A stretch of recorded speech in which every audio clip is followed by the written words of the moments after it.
ஓம் சிவாய நமக. எங்கும் சிவமயம், எதிலும் சிவமயம், எல்லாம் சிவமயம் சிவமயமே. எது ஆதி, எது அந்தம்? முடிவை நோக்கி ஓடுகின்றவர்கள் சில பேர், ஆரம்பத்திற்காக ஏங்குபவர்கள் சில பேர்.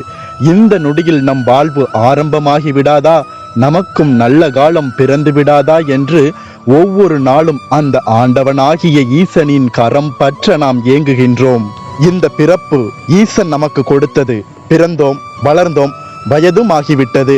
ஆனாலும் நான் என்னுடைய வாழ்க்கையினை இன்னும் ஆரம்பிக்கவே இல்லையே என்று ஈசன் நம்மை கைப்பிடித்து மேலே தூக்கி விடுவார் என்று அனுதினமும் நாம் காத்து கொண்டிருக்கின்றோம்.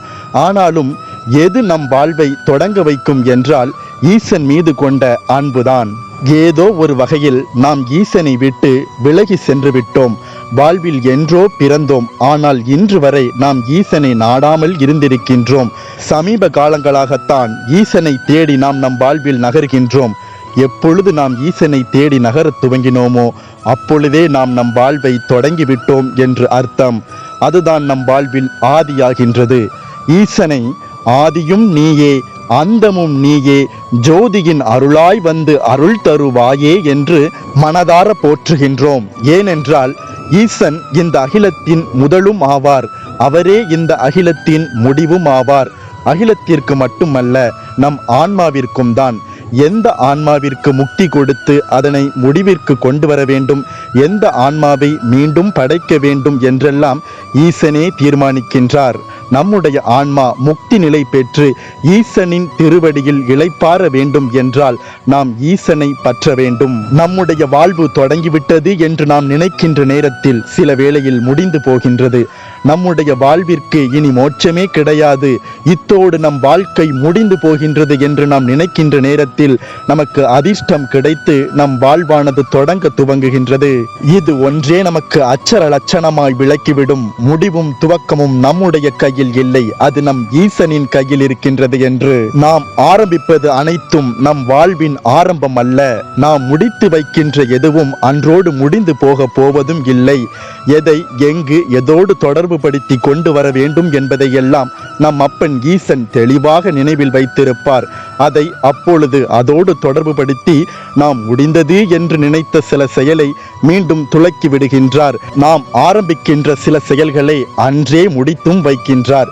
இது நம்முடைய ஆணவத்தினை அழிப்பதோடு மட்டுமின்றி நம்மை மிஞ்சிய ஈசனின் சக்தியினை நமக்கு உணர்த்துகின்றது. பலர் அவர்களுடைய வாழ்வில் பல பேருக்கு கேடு செயல்களை எல்லாம் செய்துவிட்டு அந்த செயலானது முடிந்து விட்டது, நாம் அதிலிருந்து தப்பித்து கொண்டோம் என்று சந்தோஷமாக வாழ்கிறார்கள். ஆனால் அவர்கள் முடிந்தது என்று நினைத்த அந்த செயலானது அவர்களது வாழ்வில் பிற்காலத்தில் மீண்டும் துளங்கும். இதுதான் முடிந்தது என்று நினைத்தது மீண்டும் ஈசனால் தொடக்கி வைக்கப்படுவது. இப்படியாக ஈசனால் மீண்டும் துவங்கி வைக்கப்படுகின்ற அந்த பிரச்சனைகள் வீறு கொண்டு வீரியமிக்கதாக எழும். அதனால் தவறு செய்தவர்களுக்கு தண்டனையானது பல மடங்காக கிடைக்கும். இன்னும் சில பேரின் வாழ்க்கையில் அவர்கள் இன்னொருவருக்கு கேடு செய்ய வேண்டும் என்று நினைத்த நாளிலேயே அவர்களுக்கு கேடு காலம் வந்து அவர்கள் அடியோடு அழிந்து போய்விடுகிறார்கள். ஆனால் இது எவ்வாறு? ஒரு சிலர் கேடு செய்கின்றார்கள், முடிந்தது என்று நினைக்கின்றார்கள், ஆனால் பிற்காலத்தில் தொடங்குகின்றது. இன்னும் சிலர் கேடினை செய்யத்தான் துவங்குகின்றார்கள், ஆரம்ப கட்டத்திலேயே அழிந்து விடுகின்றார்கள். இப்படி ஆதியும் அந்தமும் ஆட்களுக்கு ஆட்கள் மாறுபடுவதுதான் ஏன் என்ற சந்தேகம் நம்முடைய மனதில் எழும். அதற்கான தீர்வுதான் கர்மா. அவரவர்கள் செய்த பாவ புண்ணியத்தினை அவரவர்கள் தொலைக்கத்தான் வேண்டும். அதிலிருந்து யாருக்கும் விடுதலை கிடையாது. அதிக பாவம் செய்தவர்கள் அதற்கான பலனை பிற்காலத்தில் அனுபவிப்பார்கள். எனவே ஈசன் அவர்களை முதலில் விட்டு விடுகின்றார். ஆனால் இறுதி காலத்தில் அவர்களுக்கு வேண்டிய தண்டனையை பல மடங்காக கொடுக்கின்றார். இன்னும் சிலரோ குறைந்த அளவு கர்ம பயனைத்தான் அனுபவிக்க வேண்டிய நிலையில் இருப்பார்கள். அவர்களை ஆரம்ப காலத்திலேயே தடுத்து ஆட்கொண்டு ஈசன் ரட்சித்து விடுகின்றார். இதுதான் சிலருக்கு ஆதி, சிலருக்கு அந்தமாகின்றது.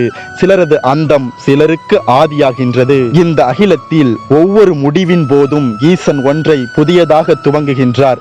ஒரு ஆன்மாவின் மரணம் இன்னொரு ஆன்மாவின் ஜனனமாகின்றது. ஒரு பழைய கட்டிடம் இடிக்கப்படும் பொழுது பொழுது அதில் புதியதாக ஒரு கட்டிடம் எழுப்பப்படுகின்றது. ஒரு மரமானது வேரோடு சாய்க்கப்படும் பொழுது அதில் இன்னொரு மரமானது வேரூன்றி வளரப்போகின்றது. அதுபோலதான் நம்முடைய வாழ்விலும் ஏதேனும் ஒன்று நிகழாமல் போய்விட்டதே என்று நாம் கவலையில் இருக்கின்ற வேளையில் நமக்கு இன்னொரு நல்ல செயலானது தேடி வருகின்றது. ஆரம்பம் அற்பமாக இருந்தாலும் முடிவானது சம்பூரணமாக இருக்க வேண்டும் என்பார்கள். ஈசனை தேடிய நம்முடைய பாதையில் ஆரம்பத்தில் நாம் பல பிரச்சனைகளை சந்திக்க வேண்டிய நிலை வரலாம். பல பேர் நம்மை பரிகாசித்து பேசலாம். இப்படியாக ஆரம்ப காலத்தில் வருகின்ற சின்ன சின்ன பிரச்சனைகளை எண்ணி ஈசனை அடைய வேண்டும் என்ற பெரிய பலனிலிருந்து விடுபட்டு விடாதீர்கள். பறப்பதற்காக முயற்சி செய்கின்ற தன்னுடைய குஞ்சியினை தாய் பறவையானது பார்த்து கொண்டே இருக்கும். ஆனால் குஞ்சு கஷ்டப்படுவதை பார்த்து தாய் ரசிக்கிறது என்று அதை கூற முடியுமா? எப்படி கஷ்டப்பட்டேனும் அது பறந்துவிடும் என்ற நம்பிக்கையோடு அந்த தாய்ப்பறவை காத்திருக்கும். அதுபோலத்தான் ஈசனை தேடிய பாதையில் சிறு சிறு சோதனைகள் வருவதும் இயல்பாகும். அந்த காலகட்டத்தில் ஈசன் நம்மோடு தான் இருப்பார். ஆனால் நாம் அதை உணராமல் நமக்குத்தான் சோதனை வருகின்றதே என்று ஈசனை நாடாமல் பின்வாங்கி விடுகின்றோம். எவர் ஒருவர் அந்த சிறு சிறு சோதனைகளையும் பொருட்படுத்தாமல் எப்படியாவது ஈசனை அடைந்தே தீர வேண்டும் என்று முழு முயற்சியோடு நம் அப்பனை நாடி செல்கின்றார்களோ அவர்கள் ஈசன் என்ற பெரும் பலத்தினை பலனாக கிடைக்கப் பெறுவார்கள். எந்த ஒரு செயலையும் செய்து முடிப்பதற்கு சிறிதளவு உழைப்பு தேவைப்படுகின்றது. அதே சமயம் பொறுமையும் தன்னம்பிக்கையும் தேவைப்படுகின்றது. அதுபோலத்தான் ஈசனை அடைய வேண்டும் என்ற நம்முடைய வாழ்நாள் லட்சியத்தில் நாம் வெற்றி பெற வேண்டும் என்றால் சிறு சிறு உழைப்பும் பொறுமையும் தன்னம்பிக்கையும் நமக்கு தேவை. இன்னும் சொல்ல போனால் ஈசனை அடைவதற்கான தன்னம்பிக்கையை ஈசனே நமக்கு கொடுப்பார். நாம் அவரிடம் உண்மையாக இருக்கின்ற பொழுது, உண்மையான அன்பை காண்பிக்கின்ற பொழுது, உண்மையான சமர்ப்பணத்தினை அவருக்கே நல்கும் பொழுது நிச்சயமாக ஈசன் வருவார். நாம் அவரை எந்த வழியில் சென்று அடைய வேண்டும் என்ற மார்க்கத்தை காண்பிப்பார். அவர் எப்பொழுது நம்முடைய வாழ்வில் வந்து சேருகின்றாரோ அப்பொழுது நம்முடைய வாழ்வில் ஆதியும் இருக்காது, அந்தமும் இருக்காது. ஆதியும் அந்தமுமாய் நிறைந்திருக்கின்ற நம் அப்பன் ஈசனே இருப்பார். நம்முடைய சொல்லிலும் ஓம் நமச்சிவாய என்ற மந்திரத்தின் வாயிலாக ஈசன் இருப்பார். நம்முடைய செயல்பாட்டிலும் ஈசன் இருப்பார். இப்படியாக நம்முடைய வாழ்வில் எல்லா நிலையிலும் ஈசனே இருக்கின்றார் என்று எந்த நிலையில் நாம் உணர துவங்குகின்றோமோ அந்த நிலையே ஏக நிலை எனப்படுகின்றது. இந்த ஏக நிலையினை அடைந்தவர்கள் ஆரம்பம் என்ற ஒன்றிற்காக ஆசைப்பட மாட்டார்கள். நம் வாழ்வு முடிந்து விடுமோ என்று பயப்படவும் மாட்டார்கள். இவர்களுக்கு ஆதியும் அந்தமும் ஒன்றாக இருக்கும். அந்த ஒன்று சிவமாகவே இருக்கும். என்னுடைய வாழ்க்கையில் 50 வயது வரை நான் வாழ்ந்திருக்கின்றேன் என்றால் நான் பிறந்த முதல் நாள் என்னுடைய ஆரம்பம் அல்ல.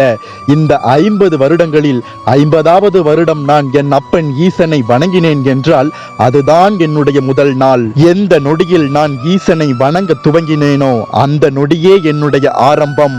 சிவபெருமானின் நாமத்தை நான் எப்பொழுது உச்சரித்தேனோ அதுதான் என்னுடைய முதல் வார்த்தை. சிவபெருமானின் ஆலயத்தில் சென்று என்று நான் தொண்டு செய்தேனோ அதுதான் என்னுடைய முதல் செயல்பாடு. உண்மையில் நாம் நம்முடைய வாழ்க்கையில் இந்த ஆனந்தமான ஆரம்ப நிலையினை அடையும் பொழுது நம் கண்ணில் காண்கின்ற அனைத்து உயிருக்குள்ளும் சிவம் இருப்பார். இந்த உலகமானது பல யுகத்தினை தனக்குள்ளே அடக்கியது. இது பலமுறை அழிக்கப்பட்டிருக்கின்றது, மீண்டும் புதியதாக துவக்கப்பட்டிருக்கின்றது. அதே போலத்தான் கெட்ட செயல்களும் நம்முடைய உடலில் இருந்து அழிக்கப்படுகின்ற பொழுது ஒரு நல்ல செயலானது நமக்குள்ளே பிறக்கின்றது.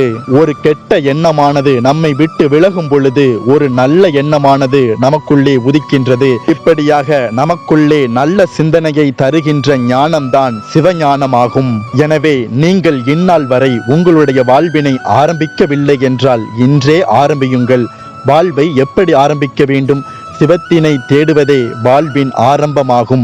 அதை நாம் எப்பொழுது செய்ய துவங்குகின்றோமோ அப்பொழுதே நம்முடைய வாழ்வானது ஆரம்பிக்கப்பட்டுவிடும். இந்த ஆரம்பமானது நமக்கு இந்த பூ உலக வாழ்வில் இருந்து முடிவினை தரும். ஆனால் என்றும் நாம் அந்த ஈசனின் உலகத்தில் சுதந்திரமானவர்களாகவும் சிரஞ்சீவியாகவும் வாழ்கின்ற நிரந்தர இடத்தினை பெறுவோம். மொத்தத்தில் ஈசனை தேடும் பொழுது நம்முடைய வாழ்வானது ஆரம்பிக்கின்றது. இந்த ஈசனை தேடிய ஆரம்பமானது நமக்கு பிறவா நிலை என்ற பூ உலக வாழ்விற்கு முடிவினை தருகின்றது. அந்த முடிவானது சிவனுடைய சிவலோகத்தில் நமக்கு துவக்கமாக அமைகின்றது, நல்ல இடத்தினை பெற்று தருகின்றது. இதுதான் ஒரு ஆரம்பம் ஒரு முடிவையும் ஒரு முடிவு இன்னொரு ஆரம்பத்தையும் தரும் என்றும் ஆதியே அந்தமாகும் அந்தமே ஆதியாகும் என்றும் நான் ஆரம்ப கட்டத்தில் கூறியது. முதலும் சிவனே, இறுதியும் சிவனே, முதலும் இறுதியுமாய் இருப்பதும் சிவனே, ஆதியும் சிவனே, அந்தமும் சிவனே, ஆதியும் அந்தமுமாகிய ஜோதியும் சிவனே. என் அப்பனாகிய ஈசனை அடைய வேண்டும் என்று நீங்கள் இன்று முதல் ஆரம்பிக்கின்ற உங்கள் ஆரம்பமானது நல்ல முடிவினை உங்களுக்கு தந்து சிவலோக பதவியினை பெற்று தரட்டும் என்று ஈசனை மனமாற வேண்டி விடைபெறுகின்றேன். எங்கும் சிவமயம், எதிலும் சிவமயம், எல்லாம் சிவமயம், சிவமயமே. ஓம் சிவாய நமக.